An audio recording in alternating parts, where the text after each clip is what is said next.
You ever have one of those moments where you find yourself caught doing something like a little awkward, maybe it's a little bit silly, and like for instance, like you've ever been caught singing in your car, sitting at a stoplight?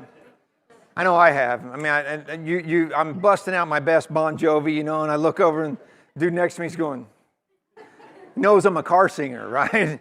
Or maybe you're walking through the parking lot on your way to work and you trip over nothing. This guy's tripping over something, but you trip over nothing and you kind of give it the, like you meant to do that.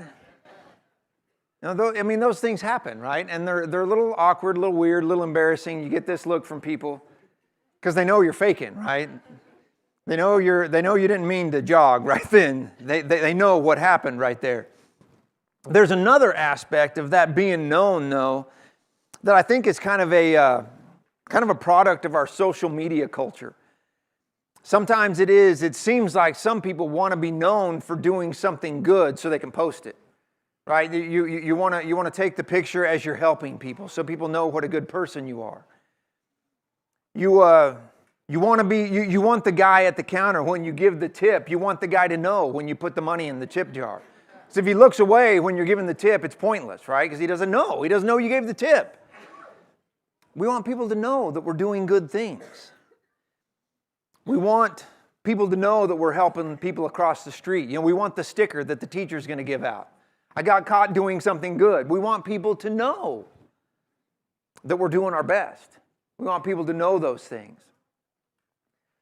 But then there's a deeper aspect of wanting to be known that is a little bit more real. We want people to know. We want people to see when we get inadvertently caught, when somebody happens to catch us doing something good, and they acknowledge the good that we're doing. Unlike this guy, who was caught doing something not good. Avery shared this with us this summer when it happened. When this guy, I don't remember his name, Andy something, maybe it's good, I don't remember his name, Andy Byron, this summer, was caught at a Coldplay concert on a kiss cam with this lady. They're both married, not to each other. So it was a bad situation. It literally was a scandal. It led to him losing his job to a degree. She was divorced. It was a bad deal because people knew they were doing something they shouldn't be doing. It became a thing because people knew. Because people knew they were doing something wrong. We want sometimes, in those moments when we're doing something good, we want to be recognized for that. When we're doing something good. We want to have that time where somebody acknowledges that we're doing something right. And they say, hey, I appreciate you doing that. Or maybe that we're the one in the middle there. And we're struggling with something. We want people to know. We want people just to say, hey, I see the pain you're wrestling with. I see the struggle you're going through. We want people to know. In Jesus' letters to the 7 churches in Asia, if you want to open your Bibles to Revelation chapter 2, we're going to be in chapters 2 and 3 this morning.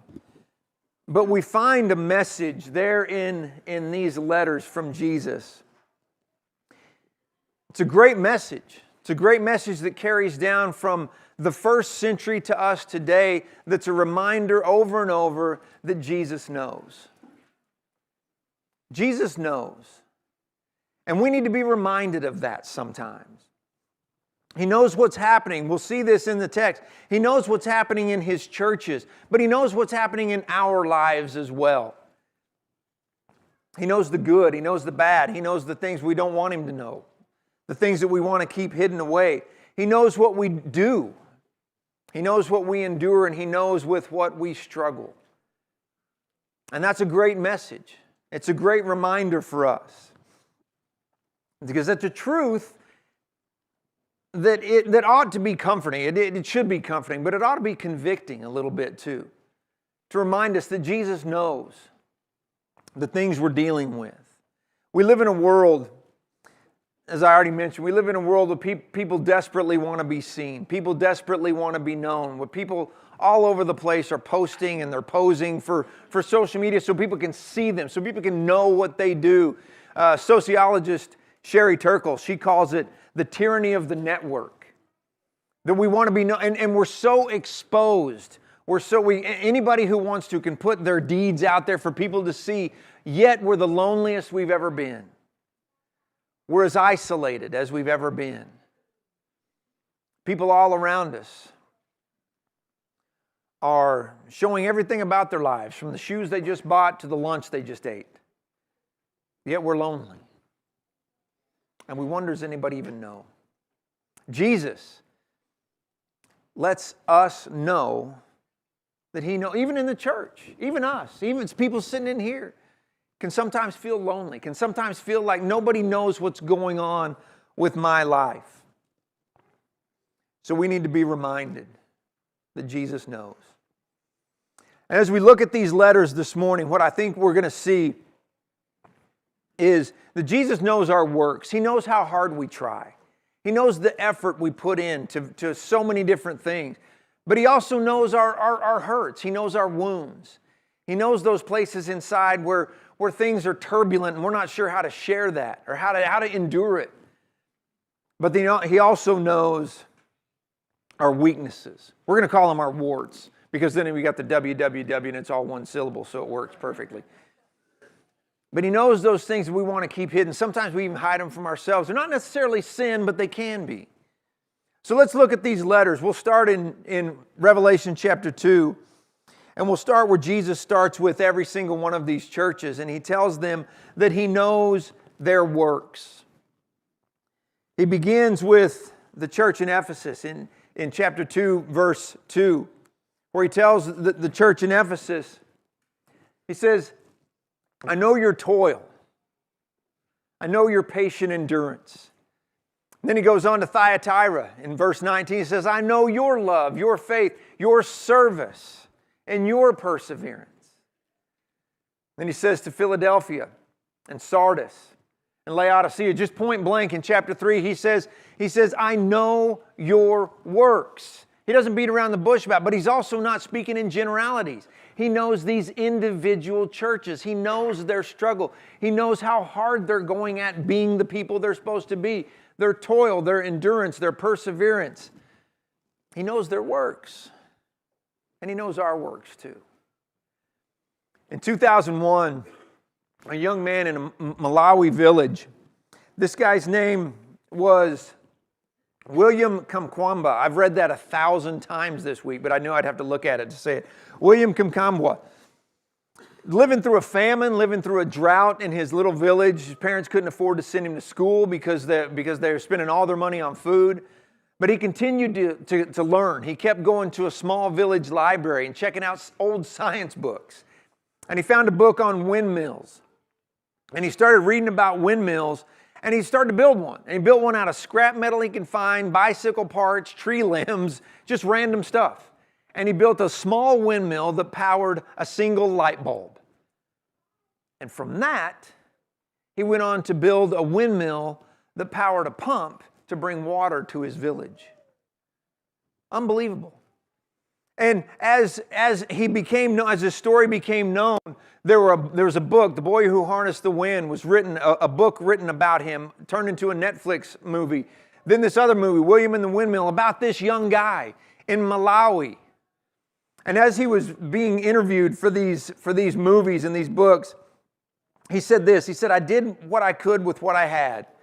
It wasn't a big thing in the whole world's eyes, but it changed my village.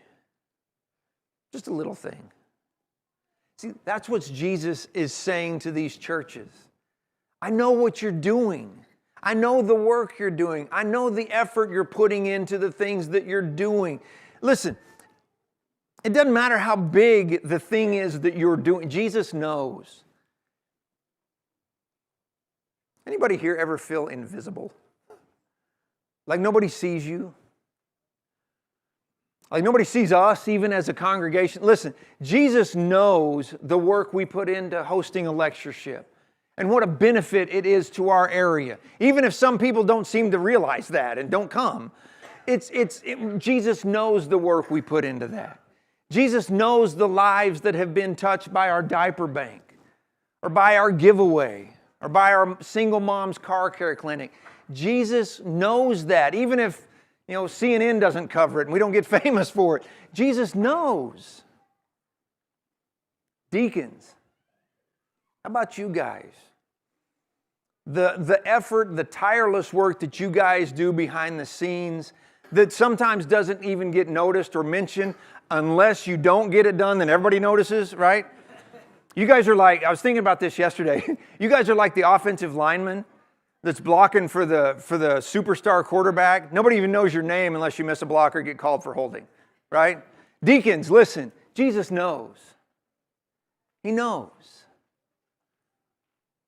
Moms and dads, you guys, moms and dads raising the little kids, Jesus knows the effort you're putting in, trying to keep those kids quiet, trying to keep those kids occupied during worship, even though sometimes some of us kind of give you the... Jesus knows.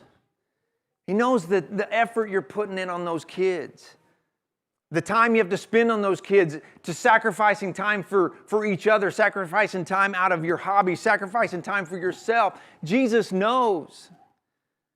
Moms and dads with older kids. Sometimes I think the parents of little kids think, man, I can't wait till my kids grow up. Please. They never stop being your kids. And sometimes we wonder, does anybody notice? Jesus knows. Moms in particular. You moms who are raising those kids, who are staying home with your babies, taking care of the babies and taking care of the home and taking care of the things you have to, and sometimes you just want to pull your hair out. Jesus knows. Jesus knows the work you're putting in. Teenagers, young adults.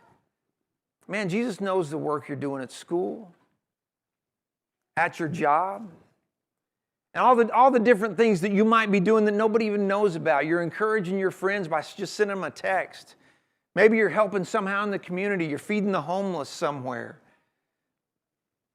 You're trying to be a part, you're trying to mentor in some way. Jesus knows that.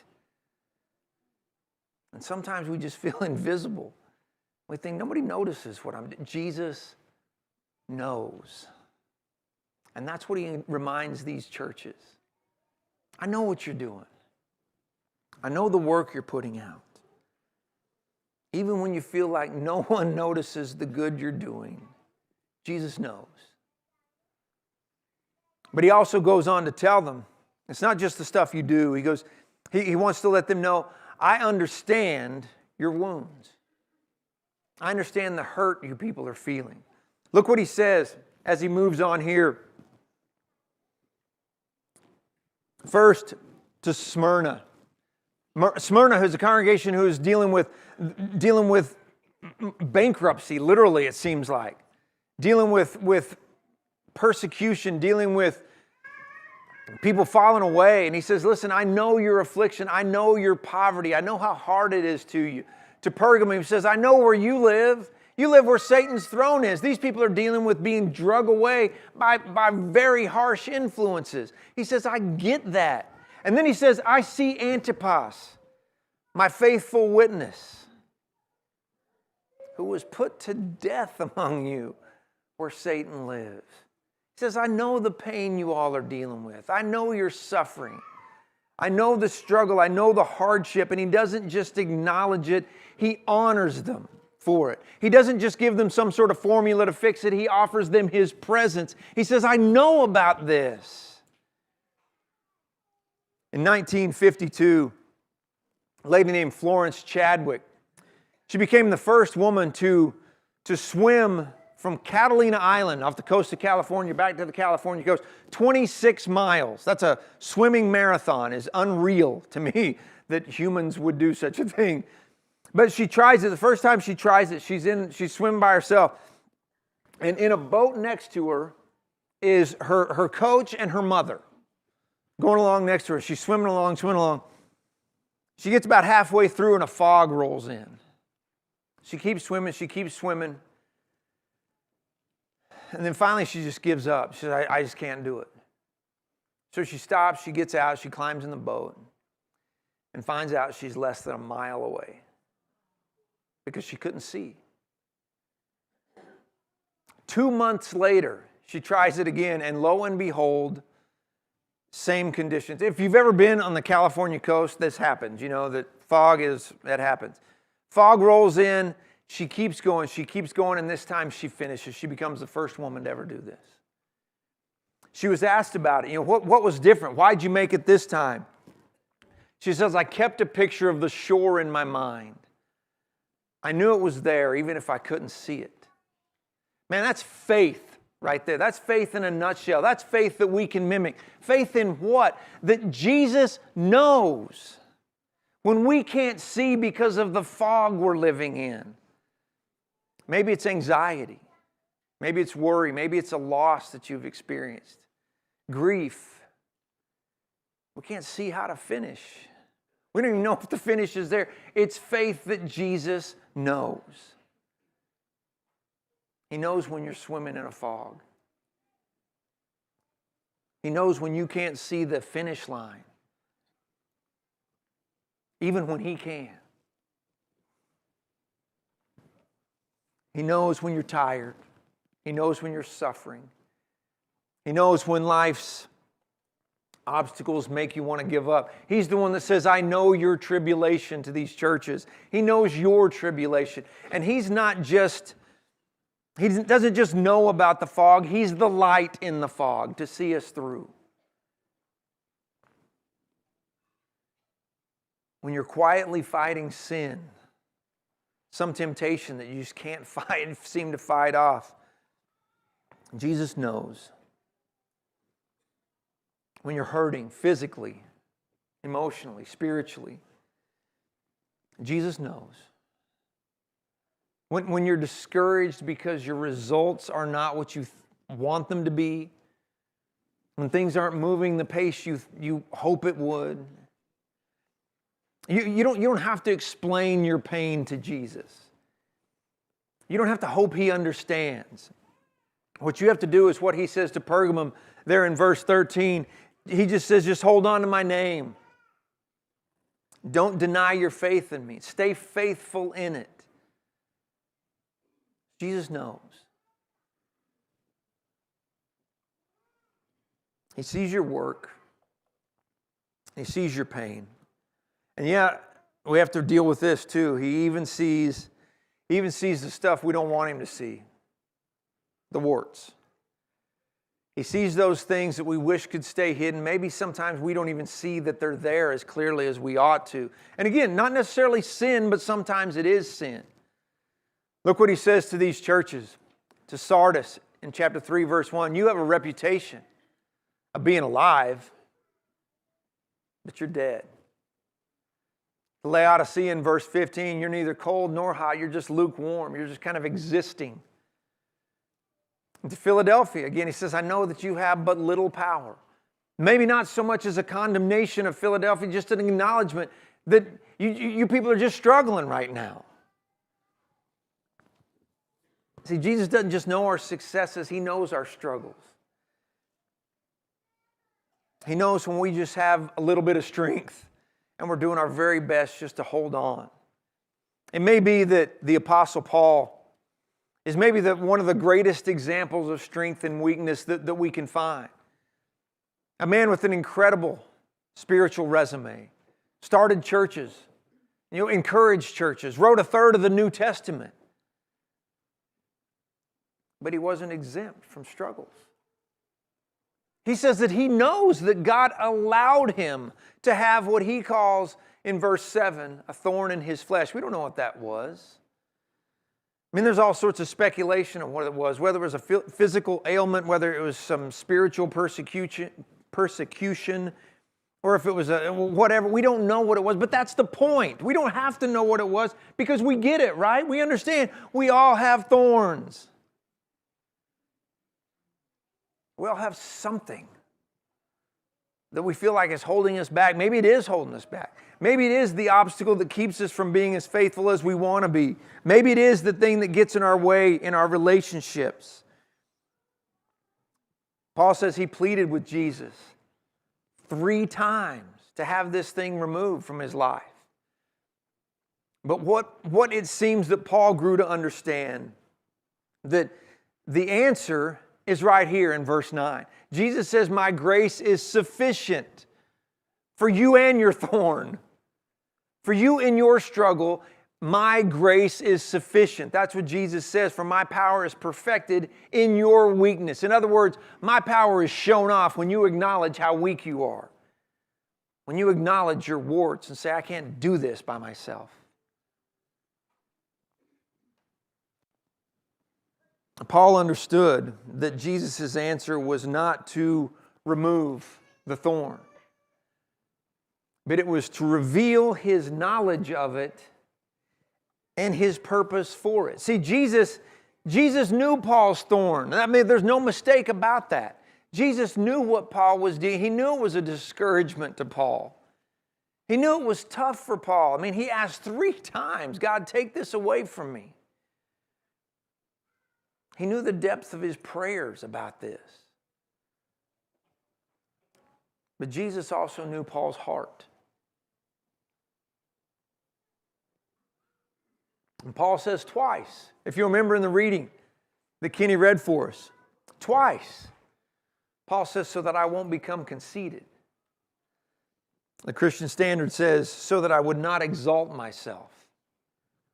Paul understood maybe this thorn was given to him to keep him from pride and to stay dependent on Jesus. So Paul decides that I'm going to boast in this frailty. That I'm going to boast in this thorn. Because he understood, it seems that he gets it, that when I acknowledge this thorn and that I can't do it myself, then Jesus is exalted over me. Then I'm carried through by his strength in my own weakness, in my own struggle. Just like that church in Philadelphia, Paul acknowledges that sometimes I have just a little power. But that little power, when it's submitted to Christ, becomes the great things that we all know Paul did.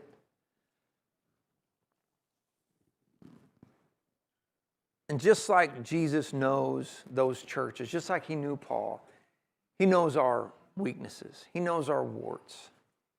He knows those things that we wish the person sitting next to us didn't know. He knows those things we're afraid to talk about.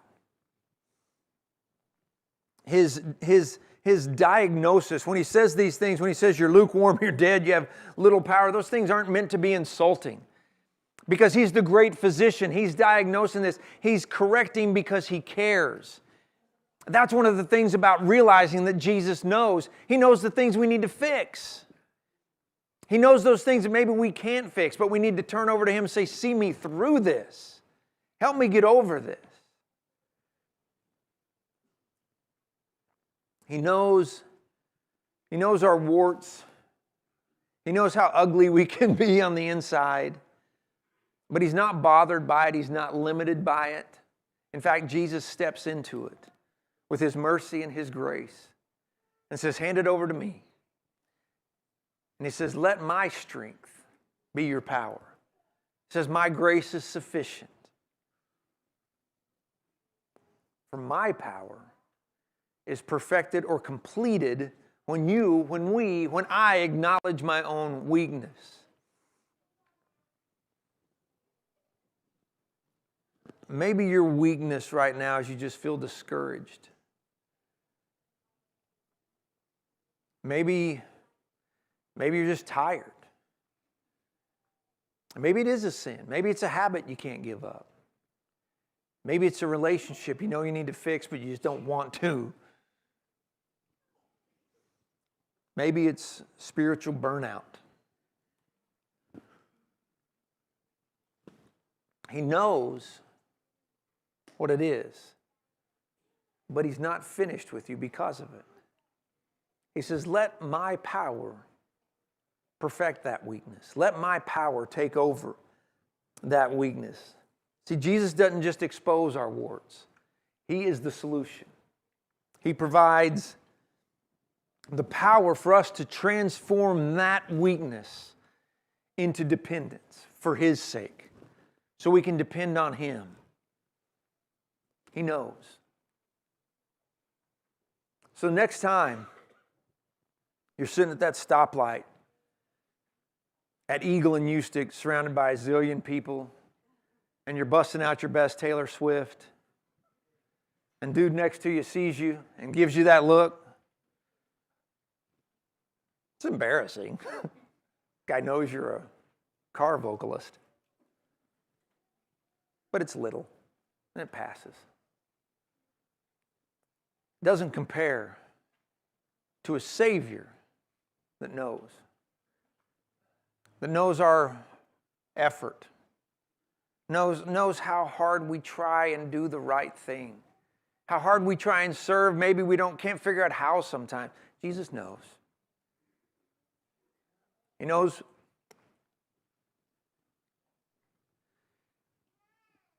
He knows where you're hurting when maybe nobody else does.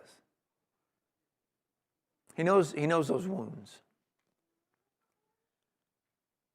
And He knows those things you don't want anybody else to know. Good or, sin or just struggle. He knows. He knows those things we want to keep hidden. And He knows all of this, and He doesn't give you that look, though. He doesn't give you that smirk, that side-eye look because of your weakness. Instead, He gives you an invitation. He's inviting you to trust Him.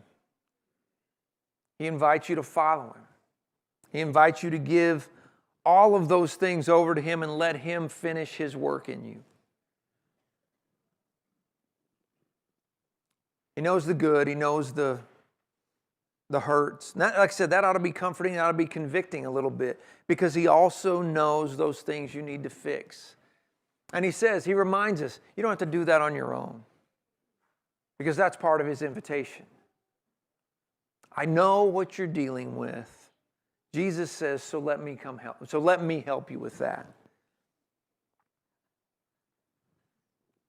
He knows the truth about who you are on the inside. He knows what you need to change. And just like He says in Revelation chapter 3, verse 8, He says this, you have but little power, Philadelphia, but here's what you've done. You've kept my word, and you haven't denied my name. Isn't that what we all want Jesus to say about us? Isn't that what we all want Him to know about us? So the question isn't, does Jesus know me? The question is, do I really know Him? Maybe it is this morning you need to come to Him in faith and repentance and baptism. We can help you with that this morning. Maybe you're already His,